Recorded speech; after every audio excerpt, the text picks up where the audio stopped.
Nous allons maintenant faire un exemple concret en lien avec les trapèzes. On dit, l'aire d'un trapèze isocèle est de 80 cm². La grande base mesure 30 cm et la petite base 10 cm. Calculez la hauteur. Mais ici, on peut repérer ce que l'on cherche. On demande de calculer la hauteur. Alors ici, on va faire notre schéma. On parle d'un trapèze isocèle. Donc, je vais en dessiner un. Donc, on dit qu'il a une aire de 80 cm². Alors, je vais dégager mes informations. L'aire vaut 80 cm². On dit que la grande base mesure 30 cm.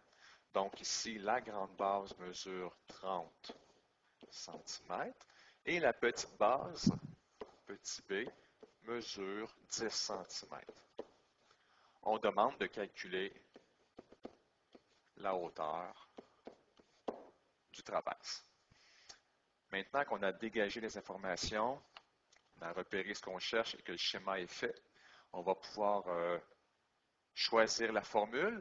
Mais ici, étant donné qu'on parle de l'aire d'un trapèze, bien, je vais écrire la formule de l'aire du trapèze.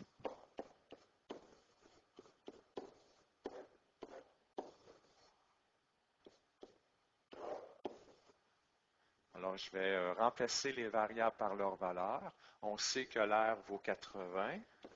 Donc, si je vérifie, avant de mettre les informations dans ma formule, je dois vérifier les unités de mesure pour voir si tout est correct.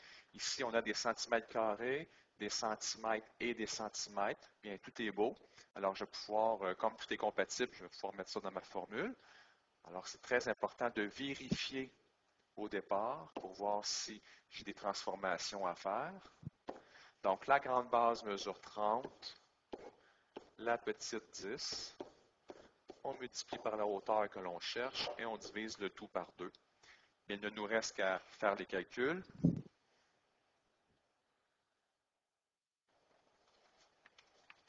Alors, je commence par ma parenthèse. 30 plus 10, ça fait 40. Donc, ça fait 40 fois h. Donc, 40h sur 2 est égal à 80. Bien, je peux faire ma division ou trouver un dénominateur commun. C'est à votre choix. Alors ici, disons que je fais, disons ici que je fais ma division. 40 divisé par 2, ça fait 20h. Comme il y a une multiplication, bien l'opération inverse, c'est une division. Alors, je vais diviser par 20 de chaque côté.